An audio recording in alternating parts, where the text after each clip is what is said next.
全港大約有成20萬個視障人士，但係盲道經常都受到一啲阻礙物阻礙，而且盲障可以探測到範圍亦都有限，導致受傷嘅風險上升。喺呢一啲建設未完善嘅情況之下，佢哋亦都好難平等咁樣融入社會。大家好，我哋係 Your Eye 志同道合，我哋希望建立一個無障嘅城市，增加視障人士出行嘅便利度，而呢一個就係我哋嘅模型。我哋運用我哋其後所提及到嘅多光譜成像技術，亦都係運用咗呢一啲主要嘅零件。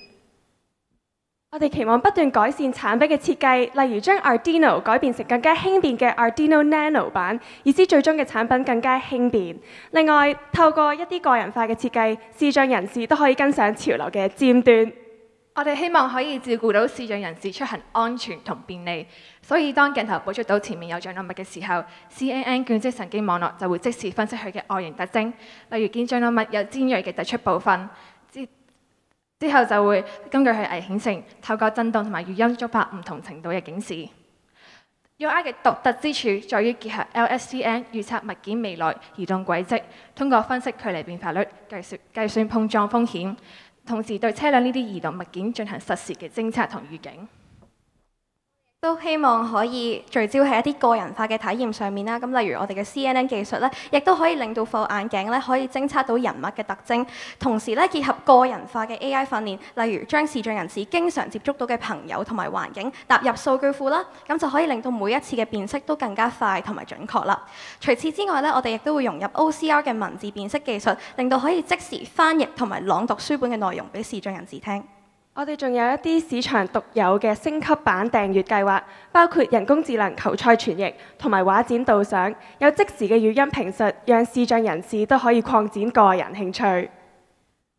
喺環境方面，我哋會運用一啲 FSC 認可嘅紙材去製造我哋嘅包裝，同時我哋都會喺未來將太陽能板融入我哋嘅機身，務求能夠用潔淨嘅能源去充電。而喺社會方面，為咗配合 Your Eye 嘅宗旨，同埋第3同第10嘅可持續發展目標，我哋亦都會將我哋總收益嘅10% 捐款俾奧比斯等慈善機構。最後喺監管方面，為咗確保用家嘅隱私同埋一啲敏感嘅資料，就例如一啲嘅影像係唔會外泄，我哋會用差分隱私嘅技術，而我哋亦都會確保我哋供應商係通過供應鏈嘅審查，務求平等交易。而喺我哋呢一個市場定位圖入邊，我哋可以見到 Your Eye 價格實惠之餘，亦都有我哋獨創嘅多維感知反饋系統。呢一樣嘢係同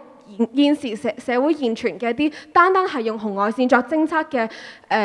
眼鏡係唔一樣，因為我哋唔單止我哋係能夠檢測到物體喺未來1至3秒嘅移動軌跡同埋方向。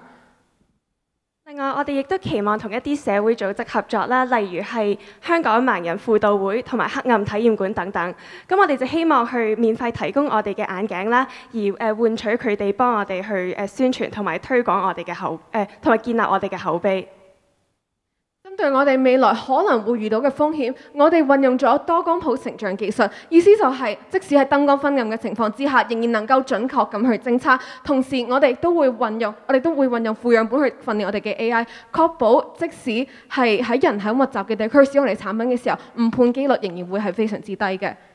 我哋採用咗競爭定向同社會使命定價法，因為我哋想弱勢群體都可以負擔得起我哋嘅產品，所以我哋最終定價為2500港元。對比競爭對手平接近70%，我哋嘅首年銷售目標為2000副，而預計收益為500萬港元。我哋預計喺半年後售出800副眼鏡就可以達到收支平衡。我哋會喺第3年推出頭先提到嘅藝術導賞升級版訂閱計劃，帶動額外收入。